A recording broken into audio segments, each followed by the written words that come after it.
Base Fekodi, Titi Njoli, en direct de Kinshasa, bonjour et bonsoir, ça dépend, Namilé, aux la région Nini, aux Ali, aux Hollanda, Fekodi, en ce moment. Je vous demande, parce qu'il y a beaucoup de choses, on va parler tout au long, il y a moins de juillet. On va faire beaucoup de révélations, on a beaucoup de dossiers. Et moi, je demande à tout le monde de s'abonner massivement et de commenter souvent. Commenter, je pense peut-être il faut commenter na répondre yo sur la table à partir de commentaire il faut commenter peut-être le temps mais on a beaucoup de dossiers tout pour la première fois dans l'émission Oyo le moment est venu pour nous s'abonner pour ne rien rater sur l'actualité sportive de la République démocratique du Congo, notre cher et beau pays RDC. Comme d'habitude, je remercie toujours les gens qui sont des pros de l'Ouest. Bazan a kaouté l'émission, Bazan a commenté le Galvino, il y a Maman Nouch Kambaka, Rodriguez Chikuna, la question botte, c'est que Maman Nanou Chikuna, sans oublier Maman Rose Toya, j'ai d'ailleurs Elanga, le Bossente Gauchibile de Napari, la question botte, et la grande famille Fekodi, aux États-Unis, Bossene Binonio sur tout et loge Kupanda Makombo, et tous les temps de tous les jours, le Bossene Yote, surtout le robot se lance jamais, Papa Florent Bom également. Depuis Canada, merci. Aujourd'hui, nous allons parler de la championnat nationale Linafoot. Qu'est-ce qui se passe actuellement dans la Linafoot? Où est la place de la Linafoot dans le thème congolais aujourd'hui? Et qu'est-ce qu'il faut pour la Linafoot? On va parler de la Linafoot, on va parler de la Conor et FIFA. On va parler de ça et on va parler également contrat sportif et il y a tourisme entre RDC et Milan. Pourquoi pas toujours mal sous pas il y a contrat il y a RDC na Monaco Oyo toujours comprendre tout dans ma communauté puis moi qui au ministre lobby on va essayer de détailler ça également Robert Ali Solo Oyo Italie il y a un groupe de gens qui pensent tout ce que nous faisons ce sont des avancées l'argent qu'il était en train de débourser pour que le Coupe du Monde pour nous il y a des gens qui pensent que non, l'air de c'est la politique, la ranking, la appartenance politique, il faut aimer la vie quotidienne. Non, la politique c'est la politique, l'armée c'est l'armée, le sport c'est le sport. Donc, ceux qui ont tendance politique, ils manquent côté ngaïnayo, si tu écoutes un homme de comme ça, il faut te soutenir le léopard. Et le léopard n'appartient pas au chef de l'État. Il y a également il y a ma page, il y a ma Kiona. Joshua Beleni, si vous avez la question en beauté, page, il y a ma Kiona. On va citer, il va citer dans la sentiment comme il y a Dodo Landou. Je vais vous parler qui est Dodo Landou, Moussani Dodo Landou Salaka. Donc, page, vous avez vendu qui est résonné, va conseiller Dodo Landou Makambo. Puis, ma combat conseiller, vous ne savez pas. Qui est Dodo Landou, à Port Naye, l'équipe de Sommets Nini, parce que yo venu que coach la carte de Dodo Landou Makamouka Kamou. Comment on va, par souci, il y a unité, il y a ma solo autre betara, il y a sport, non, tant qu'on m'a pas joué, mais non, tu as la bino réponse au Dodo Landou. Bon, on a fait quoi? Il y a beaucoup de gens qui pensent que Bisso, nous aussi, la Bisso sport, Oyo, tu roules la cadenne, à leader, moi, à ma connaissance, dans le domaine du sport, nous sommes dans YouTube, nous sommes dans la liberté. Et nous sommes surtout, nous avons des chances de développement du football congolais, le sport congolais en général. Tout le monde a développement. Et il y a des places pour tout le monde. Quand tu es Lukaka, le présentateur de l'émission, il y a sport, il y a sport, il y a RDC, et comment aider parce que ça me qui donc il y a la place pour tout le monde. Les gens qui pensent qu'il y a l'équipe X, tout X et l'équipe Y, je pense que c'est dans ma musique, votre théâtre, parce que votre musique, Oyo a soutenu la Mutu Oyo. Attends, mon ingasali malam rolo makamuna eti wa ma musique, votre théâtre. Biso na sport, tout le développement RDC, il y a football, il y a sport congolais en général. Donc loin de nous l'esprit des polémiques. Moi, avec toute honnêteté intellectuelle et professionnelle, parmi ma source Nangaï, il y a d'autres qui font des émissions, il y a ce qu'on appelle Bandamboka. Donc on va donner besoin des statistiques à joueur X ou Y. On benga da Jumbala, on benga Steve Mbala, Steve, t'as là joueur ok, le joueur non statistique naïe. Papa attendez pour la vérifier. Ah non, c'est bon, merci Yaya. Évoluer. Là dossier beaucoup na niveau FIFA mais na battre comme non niveau ndeni pas maintenant pas bon Joshua Beleni ndeni ko Yaya bien. Et mon quartier pour il faut battre ma déclaration horaire sur des États-Unis quartier pour Joshua la moki Joshua tala nazali kamona yo ngo titi yo kisu dikamona bititi yo pe Joshua tika tata. Likameza ok problème ça te dem susu ah bino kuna ah bon d'accord problème ça bino za 8h biso ngana ngoko na ngani susu so ça susu 3h du matin d'accord on là 11h de Kinshasa rappelle non na bengi tu na expliquer ngako na ko va pe non ah ya na kilo komoko bola bengi ba to parlons sport anel katala no te tout na vie ka tout na c'est qu'on a benga ba vie Roger Loponda. On parle de Roger Loponda, aujourd'hui, l'histoire de foot Congo. Nazana a battu Beto sur le Nabango. Parce que j'ai des gens qui sont des fécondistes, par exemple, proches à ma joueur, par exemple, joueur. Moi, quand je vois qu'il y a un Beningay, et il y a un Azana Mbogani. Ah, na cause on tout bonnet na tout nena. Bengi mutu habite là na zo kelo comme on a peut-être na zo mo mais quand on vérifie. Ne suis pas ça qui dit bah. Mais du fait que ça proche de ça ville moko, na joueur en gros, donc on a bien fait connu. Mais on va solo, c'est comme ça. Donc pour même la biso la division T. Donc sur la division T parce que combien ça na monene. Toujours bundila pour la fédération élection ça. Donc ils ont mis au point de l'ingénieur ça là, bana fait connu et le constater tous la radio dans la fait connu le yembo na le yembo kaka. Aïe aïe aïe, Congo et ils ont fait connu donc beaucoup de choses pour les militaires ne sont pas de musicana. Ils sont toujours varés dans tout. Vous êtes à Niba Versas, Niba Sahara, tout le monde va varés. Hein, maman Christina Niba, Georges Kassereka, depuis les États-Unis, Boba Tilaba n'a pas bien pour être moi en Europe, moi aux États-Unis, Boba Tilaba n'a pas bien petit joke à ma casse baza côté kuna. Kitoko, nous allons commencer par Stade TP Mazembe. Au niveau Afekodi, nous faisons des efforts énormes pour baser mon stade. Et aujourd'hui, nous sommes très contents. Il y a comme on a un niveau intérieur, bah supporter ce moment où on a stade. Mais match à Don Bosco, dans le popo niveau il y a trop de monde, dans tout na batouana. Moi, je peux pas dire directement, ce sont les supporters c'est le popo parce que un supporter Azali Moutou Oyo Aza affilié à club, à contribuer à club. Il y a des supporters équipe. Au Melradian, bah nous on a Kamalondo. To Melradian, bah nous on a dans le stade de la Kenya, Melradian, non on a ça banzete. À les matchs le popo, to na Mazembe, nous que tu tout dans le stade. On a le identifié comme supporter ça Mazembe. To ya le popo. Ngana fait que nous on sait le Kabomonde. Ngana on benga dans supporter Azali Moutou Aza affilié à club, Aza affilié à section de la club X à contribuer à la section. Il y a des supporters. Les troubadours, tous les badauds, les gens qui viennent créer des zones de stade, ils ont identifié bon comme l'NT. Et c'est ce que moi j'ai déploré. Notre pays toujours souffrir dans le stade homologué au niveau FIFA na CAF. Mais comme on a trouble dans le stade, jusqu'à ce que Ngando, il y a un stade à Mazembe, qui n'a Ngando. Ngando n'a pas cause d'argile, ma belle, ma lia a été. Qui n'a Ngando, n'a fait codi. Oui, et ça va dire que tout le monde mais les gens qui ont fait ça, institution réellement des supporters, c'est nous pour on a été basé la phrase de nous pour. Et je pense que dans la vidéo, ce sont des gens obligés bani. Je demande à la police, on a sinon au niveau de la TP Mazembe va porter plainte. Non seulement au niveau de l'instance sportif, dans la police, dans les services spéciaux, ben identifier Batouana, Balanda, Bakanga Bango, Bakanga Batouana, et Bafouta Man. Si dépenses sont stade TP Mazembe qui coûtait, admettons, $12 000, $17 000, il faut les individus, oh, vous allez interpeller, bah, 60%, Bakabona, il y a charge. Comme ça, la prochaine, bon, tout ça. Bon, t'as une image, on a, bon, on te zonga.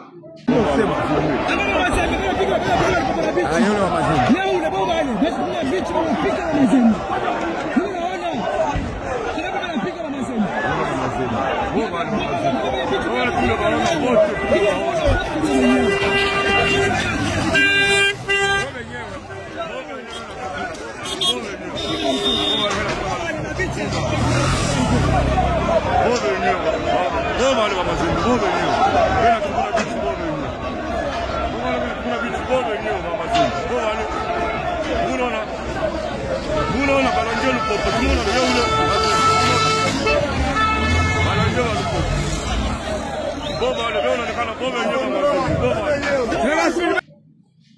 Merci, vous avez vu, ce sont des comportements toujours déplorés. À la Kinshasa, même, toujours une machine, même, toujours que déplorés. En gros, comment on appelle ça? Qu'on a sali communiqué à l'objet à signer la foot à sanctionner sévèrement. Alors, les sanctions que nous voulons, pas que c'est de l'eau on ne peut pas toujours continuer à punir, à sanctionner les clubs pendant que les gens qui commettent des dégâts dans le stade de Marty, dans le stade de Kiba Samali, Kamalono, dans le stade de Nyo Sotouana, ce sont des gens qui ne sont même pas affiliés dans le club. On ne peut jamais l'identifier que Basali va supporter c'est le club X ou le club Y. Mais ceux qui seront identifiés, les gens qui seront identifiés comme faiseurs de troubles dans le stade, peu importe le stade de RDC, il faut qu'on juge à part, à foutre, à manquer à la prison. C'est pas dit qu'il y a un mouvement, mais il y a un quoi, il y a un stade de troubles, à soit soumis à Sacha Babi, autorité va être d'honneur, après, vous êtes clair, vous sanctionnez clair. C'est clair de salir. Et qu'est-ce qu'ils peuvent les supporter sur les supporter, c'est clair. Les peuples qu'on se dise quand même la vérité, bah, comme on est, les autres, bon, bah, sur la clé, bah, c'est, bah, sur la supporter, c'est ma CBT, le côté, vite, il m'a naté, bah, bah, comment on va supporter, c'est Barcelone, là, bah, Real. Supporter, moi, Barcelone, toi, Real, toi, Atlético de Madrid, toi, Saint-Germain, aïe, continue, tu m'as zimbi. Dans le pauvre. Allez, tout le dimanche, c'est le désordre, naïe, bon, sanctionne, ma zimbi, donc, bon, dans le Real, là, Barcelone. Bah, comme ça, Real, là, Barcelone. Pourtant, on va mettre la préfète, on va winner, on va mettre la Real, là, Barcelone. Bah, comme ça, c'est l'été, nous popoter. Aïe, tu es tout dans le stade, comme vous êtes au Congo, hein, papa. Bon, sanctionner, bon, l'endailler. Bon, il s'agit de faire rien de foutre les mots. Je pense que voilà, tu fais qu'on peut déborder. Oui, il faut déborder, parce que trop, c'est trop. Nous, t'as compris, stade, n'est pas affronté. Affronté dans le stade. Aïe, dans le stade, on la match, bien, je compte, à mon avis, habité. Continue, le le stade. Après, comme un approche, tout le, il y a un tel besoin de bouc à quitter. Au Québec, chez moi, on voulait faire l'année de Tokoto, à dire Salomon. Grand Salomon, escadé là, dans le salon, voilà l'année dans le salon. Mais alors, ça dépense dans la clé. Vous comprenez, hein? Alors, ça va dépenser dans la clé. Il faut vraiment de l'eau qu'on a, et si là, côté Kuna, Bana Fikodi, l'Inafoot, on va mettre un massage dans le stade. Les 26. L'Inafoot, on va bomber ça. Pour éviter, mais c'est ma côté ici réserve à fournir comment à sali lettre pour nous protester si vous avez un niveau il y a quoi on appelle ça il y a Fekofa c'est le patron il y a l'Inafoot donc doit réviser doit revoir ma décision à l'Inafoot et l'Inafoot a mis championnat ici là dans match les aigles dans ma cible le championnat aussi là ok attends nous pouvons pas mettre là manier mignon victoire va mis balé gros changer pe match gros changer pe classement. Est-ce que vous comprenez? Bosco moi il y a l'Inafoot guerre basée dans mon Connor bah comme le niveau moko boyer Bosco moi après on a besoin championnat si la pour amener mon angam président Bosco championnat aussi la bongoté championnat aussi la bongoté il faut jouer temps pour réfléchir tu veux ça même la débit et donc Bozo ça là Bozo sacrifier jeunesse congolaise Bozo sacrifier jeunesse congolaise. Vous voulez quoi? Président l'Inafoot, après on a besoin. Ah si c'est l'Inafoot, et si la tête, le nombre de matchs à proclamer qui a proclamé qui, et si là, allons aller en gamme. Qu'on appelle ce qu'on fait qu'on fait à moi c'est la kakato. La émission l'eau à mettre manix. Tout sous kawabi. Mais tout ça n'a plus mis balai, on doit réfléchir. Mais en même temps, championnat ici là les 26, il y a des clubs qui nous sous, basé dans la litige au bazar au là. À niveau, il y a bureau, il y a l'Inafoot à trancher. Pour ce cas, wapi. Autant de même la ligne du soir. Je peux se passe. On évolue. On arrive à niveau, il y a Connor, notre équipe nationale. On va parler après. Peut-être non, Connor. Connor, Nenezabongo, on a un sérieux problème. Connor, ils ont instauré la FIFA, la CAF. Bangonde Moutouba, il y a qui biso animateur ya Connor là. Nous, on a combattu au Mali pour Nabiloko, on a combattu le président au Mali pour la gestion financière. Il y a des fonds alloués, le football féminin, le football de jeunes, na Yemoko Fédération. On a clairement sous-souté. On a combattu au Mali parce qu'on n'a pas vu l'encadrement. Et comment vous boitez, il y a sport congolais, il y a jeunesse. Et le sport congolais, le football congolais, comment vous déraillez. Il y avait des championnats, les premiers. Les championnats, on se la prépare comme à fabriquer dans le bureau. Championnat, et s'il a gâté, il y avait d'autres clubs. À terme, fournisseur joueur pour la rabat, bazora forfaité. Et il y avait des clubs privilégiés. Et à niveau international, on avait vu que beaucoup de joueurs congolais, du Bana Mboka, maintenant, on a sollicité pour servir Mboka, et pourtant, qu'il y a un pour ça. Et tous ces joueurs, on a réclamé que notre fédération, les équipes professionnelles étaient. Le tout combattu là, fait quoi, Omar Yamwana. Maintenant, Omar est parti. Vous comprenez? Maintenant, Constant Omar est parti. Omar est parti, Kono Baye. Kono, lorsque Kono est venu, la FIFA et la CAF, ils ont fait une mauvaise lecture, il y a problématique, il y a football congolais. Les problèmes du football congolais, ils ont résidé caca dans ma la gestion financière. Et la CAF et la FIFA, eux, ils pensent que ça va résoudre le problème lié à la finance de la fédération, n'est pas les bombes dans le Congo. Raison pour laquelle, ils prennent les financiers. La FIFA prend les financiers, bah, qui va gérer Kono. Et ces gens qui sont venus, bah, ça n'a connaissance approfondie, il y a organisation, il y a football. Sur le plan technique, nous, on a combattu au Mali sur deux fronts. Il y avait le front technique, au résultat au niveau local, donc aussi on sous-soutien, et au niveau équipe nationale, et maintenant aussi on peut le sous-soutien. Et sur le plan financier. Mais la FIFA est venue en pensant qu'il faut résoudre les problèmes finances, le problème technique serait également résolu automatiquement. Non. L'erreur que la FIFA fait. Il a pris les financiers, a-t-il soit financier dans la tête de la fédération. Et les financiers qui sont très loin de connaître et de maîtriser les problèmes techniques de notre fédération. Et au moment où je vous parle aujourd'hui, ils n'ont pas de propositions palpables et fiables à faire pour faire résoudre les problèmes techniques que nous déplorons dans notre fédération. On se retrouve aujourd'hui avec comité de normalisation qui sont là que pour l'argent, qui sont là que pour le bas senior A de football. L'équipe d'âme, l'équipe d'âme, contrat avec Imbo. Tchongi Tchouebele, et j'ai appris, Imbo ne fera pas Bisso ne fera pas Imbo.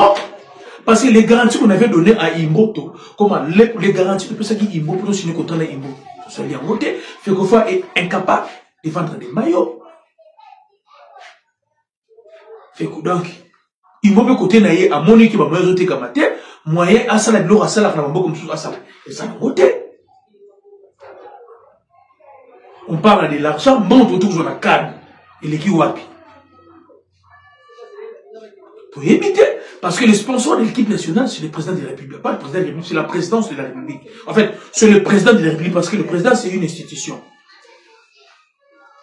L'équipe nationale est vivante en Bongo, il y a qui c'est l'État, il y a nous congolais. Et il a fait qu'au fois en soi, incapable. Il y a qu'on doté l'équipe nationale, Bissasika. Incapable. Il y a qu'on moderniser sport à Banabasi. Incapable. Il y a qu'on redynamiser le football de chaîne. Vous savez qu'il y a le football de chaîne, le football de tournoi interscolaire. Il y a un montant de 1 million qui sont chaque année. Pour un tournoi interscolaire. Bon, on est bimaka. Vous voyez bien, bon, on est Kenarawab. Donc, elles ont besoin d'un ministère de Finances, d'un ministère du Budget, ministère du Sport, d'un secrétariat, la fédération. Ce sont des gens qui s'enrichissent derrière la jeunesse congolaise et la jeunesse est de l'autre côté. Tourner ce temps au cola, on va tourner interscolaire. Internat X contre internat Y. Ok, demi-finale. Mais les lots oyo, tourner interscolaire, il va société. Football de jeunes, tout comme Wapi. Nous en sommes bons, on est Wapi. Sur le plan technique, qu'est-ce qu'ils ont de connots ont fait? Jusque-là, c'est les lots côté. Parce que nous savons, dans ma camouche, net année c'est ce qui est le nombre de matchs qui est cocaté, au 4 championnat la championnat est 4. Donc, tous ont gagné malade au Mali. C'est ça. Et tout ça, FIFA, NACAF, il y a des sous-alimentaires. On a des problèmes de matchs truqués. J'ai fait une enquête, mini-enquête, il y a 3 jours à Panga. J'ai rencontré les joueurs des Anges Verts. Équipe, il y a le président Innocent Kibundu. CG, il y a Connor, il y a Fédération. Ange Vert, parce que dès que on a le président, le maire au sang, à zone de la Guinée, Randy a sauté comme un match, Ange Vert a sauté comme un match. On a approché 2 joueurs. Mimo na point, na tout ni baou. FC va jouer 50 000. Ce qui va poli. Dans le match où on a été comme ça, c'est $17. 50 000 francs congolais. $17. Ah, autant après ça a mis sur tout moral que Diogo mette la visibilité. Les gens ils n'en foutent, mettre la visibilité. Je m'excuse, on a caboté, mettre la visibilité. Ce sont les joueurs qui m'ont dit ça. Qui mettent ça bango pour mettre la visibilité. Le président qui match sur $15 000, on peut jouer $17, $17 jours, on doit faire le spectacle dans le terrain. Soit tu dis, nous vous gagnez, ah, un morceau de gagner, tu as une bonne côté. Bati Mibiso. Donc, équipe qui est gagnée, dans une bonne côté. Soit bati qui match, est-ce que le joueur va tirer un match, dans une bonne. Oui, c'est là, c'est quoi, ban, dans la performance sur le terrain. Or, nous savons qu'il y a prime, il y a victoire, il y a défaite. La prime, la victoire, la prime, match nul. Là, on va appeler ça, c'est bon, pour lui. Mais est-ce que, bango, ceux qui battent qui match, pour lui, dans une bonne délai. Des fois, ceux qui va gagner, bati Mibiso. C'est ça, qui passe. Et la notion de joueur Ange Vert, au moment où je vous parle des bana congolais, bana Congo, bana Fikodi, le CG a fait mettre Innocent Kibundu. Aza parmi les gens qui ont FIFA. Si on a des dirigeants qui seront sanctionnés, nous sommes 5 ans, on a banni les activités surtout il y a FIFA, il y a CAF, il y a football pendant 5 ans, nous sommes 12 ans. Combo ya Innocent Kibundu, ils s'appellent la FIFA. Bafundi peut y a une équipe une Ange Vert. Bafundi bango. Bafundi peut bafundi la mer au sango, de bafundi qui DSMP. L'équipe est belée, bataille nous comme dirigeant ils ont la FIFA qu'on a. Maintenant, notre problème c'est quoi? Pour ça sous tutelle la FIFA et c'est la FIFA qui nous dirige à travers les Nord. Donc, s'il y a la corruption dans le football congolais, donc ça veut dire que c'est quelque chose qui est, comment dirais-je, c'est quelque chose qui est organisé en question par la FIFA. Donc c'est que la FIFA qui est en train de tuer le football congolais. La FIFA, à travers la CAF et M. Véron Monsengo, Bango n'est pas le football congolais. Parce que Bango n'est pas gérer le football congolais. Et le football congolais, en gros, corruption, ça saute aux yeux.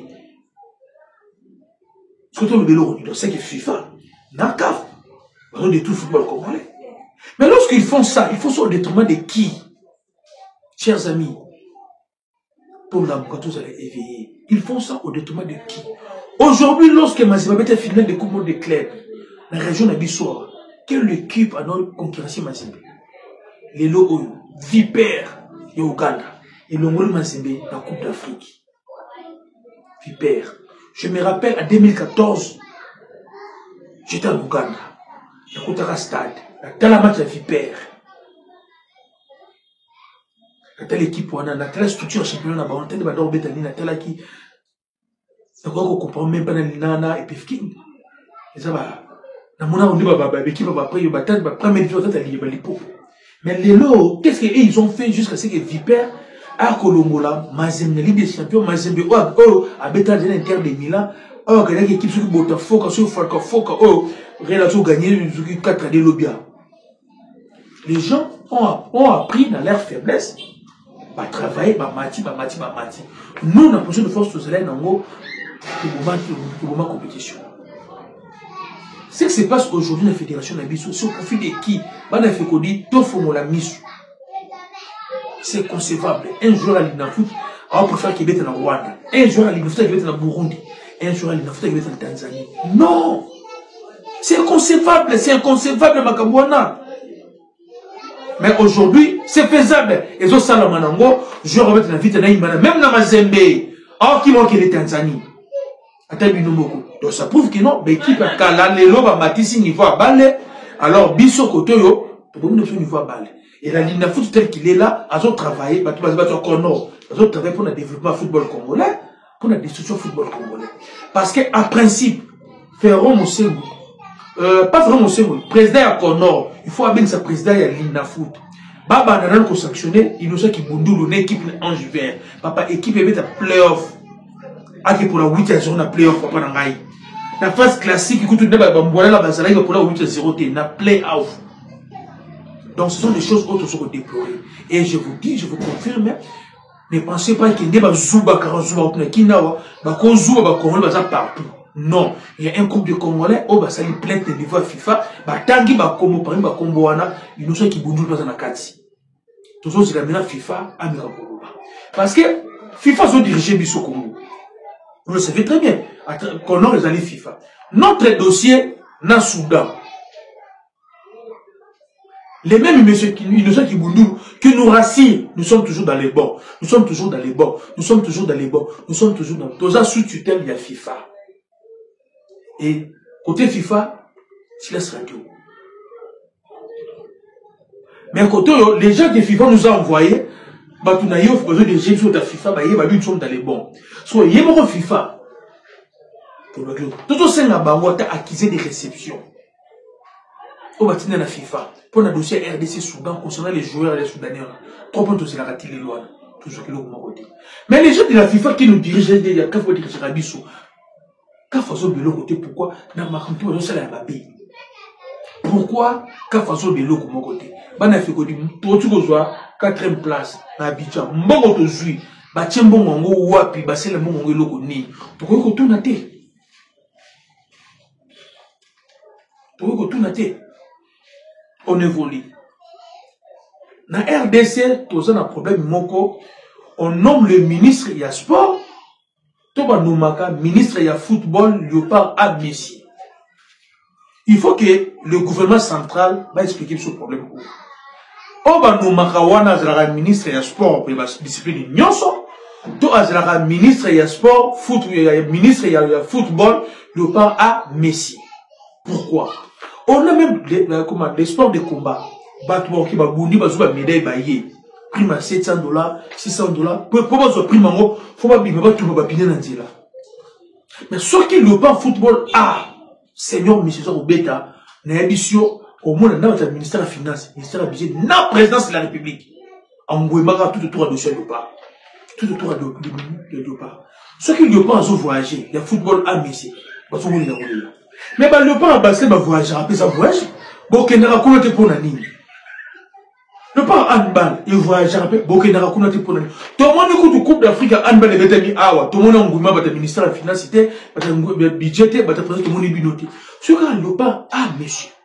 Et maintenant, l'image qu'on a, on a en train de, comme si dans notre pays, nos ministres, il y a football, le pas à monsieur, il y a la chouchou, le ministre, il y a stade des martyrs. Donc, on a que, quelqu'un pose la ministre à stade des martyrs, le ministre de football, mais c'est parce que tout le ministre de la sport, il y a le stade des martyrs. Or, tout ça, on a le stade des martyrs. Il y a le stade des martyrs. On va fonctionner le stade des martyrs. On va réflexionner le stade des martyrs. Et après, le stade des martyrs, on a plus on va privatiser le stade à l'État. On va particulier, va privé, va jouer le stade à l'État, va signer un contrat. Si ça sera des clubs qui vont prendre net, mais du popo, plus qui va s'amali, à signer un contrat au gouvernement congolais. C'est le problème. Le stade de Lumumba, si on peut s'envoyer Lima, to veti de matadi. Le stade de Ouare qui s'en reçoit, on peut s'envoyer Makiso. Maleke, so que le stade de tout, pas privatiser, pas l'homola, la gestion du stade, n'a beaucoup. Et les politiciens. Mais, ministre, il faut que le ministre de l'eau commence. Je veux que c'est une passe. Excellence Didier Boudimbu, au moment où je vous parle, il est en train de s'expliquer. Je ne sais pas, je s'explique de l'eau concernant le dossier, il y a contrat de Silina Monaco. Je vais commencer avec le contrat Milan. Les contrats entre Paris Saint-Germain, Arsenal et Rwanda, ils allaient contrat, il y a le ministère, il y a le tourisme, na Paris Saint-Germain, na Arsenal, et non contrat, il y a le ministère du sport. Vous comprenez la nuance? C'est le ministère, il y a le tourisme, il y a Rwanda, il a signé un contrat dans Paris Saint-Germain, dans Arsenal. Raison pour laquelle, si vous avez la publicité, il y a un contrat dans Rwanda, et ça, le ministère, il y a le tourisme, il y a la publicité, mais la publicité, il y a Gorine de Montagne. Gorine de Montagne, c'est en Rwanda, il y a pas d'Abisso, à part la Virunga. Mais pas que nous allons des appels à Bissou. Les alliés, ministère du tourisme de Sarah. Mais chez Bissou, ministère du tourisme, a qui contrat na Inter de Milan, au total, apparemment, contrat wana, na l'idée boudim, tout le monde, il y a ministère de la finance, ministère il y a tourisme, ils ont quand même accepté, mais par rapport au il y a l'idée boudim. Oh, il y a côté l'idée boudim. Il y a côté assez minal déjà c'est bon. Le côté l'idée boudim, na Monaco, je suis passé le protocole d'accord, jusque là, l'idée boudim, n'a non convaincre batouté. Mais le quoi, na Monaco, n'a non convaincre batouté. Mbalamoko, bazo relancer dossier Yamoya Barcelone. Bana fait qu'on dit les contrats là on le signe par rapport à l'intérêt. Laisse-moi vous parler par rapport à l'intérêt. Derrière, on regarde la performance de l'équipe au signer par rapport à la compétition ou à Betara. Championnat quand il y a championnat quand il y a peut-être l'Europe. On a continué à Bango. Équipe en mot, la championnat local na Bango positionné sur la dernière. Équipe en haut, la Coupe d'Europe, la Ligue des Champions, à Bétartos, la dernière. Moi, j'étais d'accord pour signer l'Atlético. Pourquoi? Aujourd'hui, tout ça, a deux mondes. Le monde francophone, le monde anglophone. Et le monde anglophone est dominant. Même au Kenya, en France, vous verrez qu'un savant français a réfléchi dans le français, a bibissé à créer le goût, a inventé le goût dans la France. Mais tant que vous êtes comme vous, à tiens à des pieds, quand on est français, quand on est anglais. Anglais, je ne peux pas. Les championnats espagnols, ils ont tellement de pays francophones qui nous sont, et les pays anglophones, y compris les latinos. Avantage dans moi, les championnats d'Espagne, dans les pays francophones, anglophones, et les portugais, l'Espagne, et le club d'Espagne va mettre la demi-finale, la Ligue des Champions. Donc, si on avait reçu le coup de signer avec Atlético, bien. Ou si on réussit à faire ça dans Barcelone, ça va. Parce que lorsque les Obetama sont au niveau mondial, on parle de 3 millions de téléspectateurs à match réel dans Barcelone. Donc, une fois l'équipe dans la dimension, c'est bon. Ok, dans Monaco. Déjà, les championnats français étaient dans le pays francophone, le pays anglophone, même en Afrique, le pays anglophone, la Tanzanie, Ouganda, Kenya, Ghana, autour de Neymar, peut-être la championnat France. Donc, ça serait déjà limité. Vous comprenez? Ça serait déjà limité. Et performance, il y a Monaco, on a Ligue des Champions. Il sera tantôt. C'est pas rassurant tel qu'Atlético, tel que Real, tel que Barça. C'est ça tantôt. Vous comprenez? Il sera tantôt.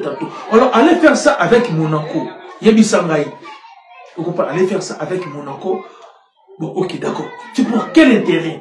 Quels sont les critères qui ont poussé l'idée de dire qu'il y a Monaco?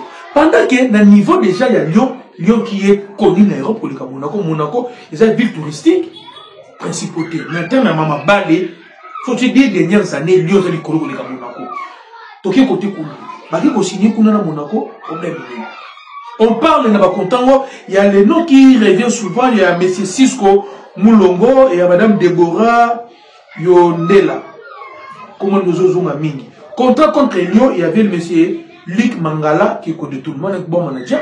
Luc Mangala, il y a un contrat RDC na Lyon. Luc Mangala, il y a un RDC na Lyon, contrat wana, aye nango. A solo lina d'idée ou dimbu pour la contrat wana. A solo na d'idée ou dimbu. Il faut pas qu'il compris contrat d'idée ou dimbu. D'idée ou dimbu de Cisco. En croire Luc Mangala, Cisco, na Deborah, ba écarté na contrat wana. Atabi no mogo vraiment. Moutou aye au la cop. Moutou aye bino cop madame Momo. Moi j'ai profité de signer le film dans Lyon, que je signer dans Monaco. Allez-y comprendre bien que cette année, Monaco va être à Coupe d'Europe. Déjà Monaco n'a eu moins de popularité. Maintenant, Burkina Barcelone. Ça, vous devez savoir que Barcelone, c'est un démon de Monaco. Il faut voir Bango. Barcelone, elle est championne, il y a comment on appelle ça? Elle est championne d'Espagne et Barcelone, elle est la star, la dimension mondiale. Lamine Yamal. Elle est star Ribani partout. Dans Monaco, ils ont un joueur Ribanité. Ça va peser dans la négociation. On va dépasser sur beaucoup. On a de préférence, d'où on prend Monaco, on prend Barcelone, tout tiki Monaco.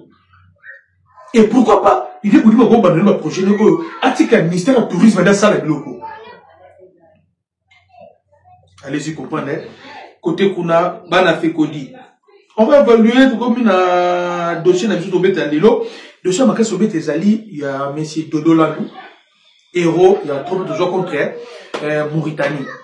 Trop de joueurs Mauritanie, parmi Batou Oyo, monta dossier, ça l'a dit, mais des fenêtres sous le dossier, Ezali Dodo Landou, qui est parmi les managers équipe nationale, les choses dans la staff technique, les bureaux dans le bureau, tout le monde a dit, dans le moment, le part Azali, on a team manager, et le part Dodo Landou. Dodo Landou, c'est un ancien joueur de Matongé, à Betarapé, Anbana, coach Abou Zoumel, on a vu la on a fait ce monter mon mestre Gandoula, comme un gardien de bi, yé Moutabanda, il solo à gelé. On dit qu'on va regarder à quoi yé, gelé, Dodo Landou, maman gelé. Ce qui va mener au tout égabou à gelé, Dodo Landou. À ça, il est parmi celui qui avait dit que l'émission, il y a Bob Six, qui est Nana Koya, Foyi Lokoya, il donne Barango.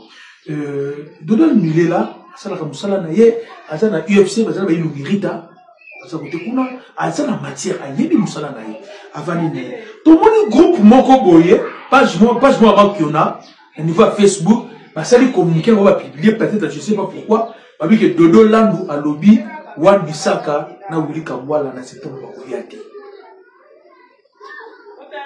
Vous comprenez? Dodo Landou, c'est quelqu'un lorsqu'il parle concernant les binationaux, et je voulais dire, c'est un solo. Parce qu'il participe de la négociation, à l'Andelaka, sur l'Ana coach, à Zana coach, à Zana pas jouer dans le lobby de Dodo Landou lobby, en septembre, Willy Kambwala, na Wan Bissaka Bakoyate. La Chili Biromona, Yemoko Dodo Landou lobby. Dodo Landou Tuni Bango, Dodo Landou a Tuni Bango. Abi, Makambwango Obozo, le Bana Lubelango Wapi. Dodo Landou Bana Fekodi n'a jamais Koluba, Atikala jamais Koluba, to alobi pete que non, Bisaka, n'a voulu Kambwa, Yate, alobi à Ngote, Bakoselier Makambo. Yemoko Dodo Landou Gomona na commentaire n'inga alobi à Mo. Avec le boy qui l'ont wapi. Objectif à staff technique, n'a bisu ezali, pour préparer des matchs qui sont autour de contre Soudan, na Sénégal.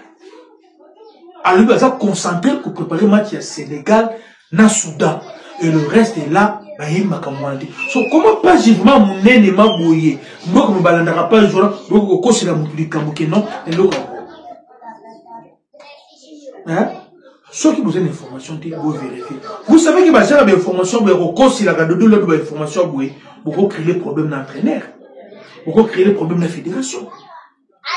Vous comprenez? Vous créez les problèmes. La fédération, pourquoi créer le problème d'entraîneur? Pourquoi Kokosa? Les dossiers Bissaka, ils ont des choses de la négativité. C'est dans les bons.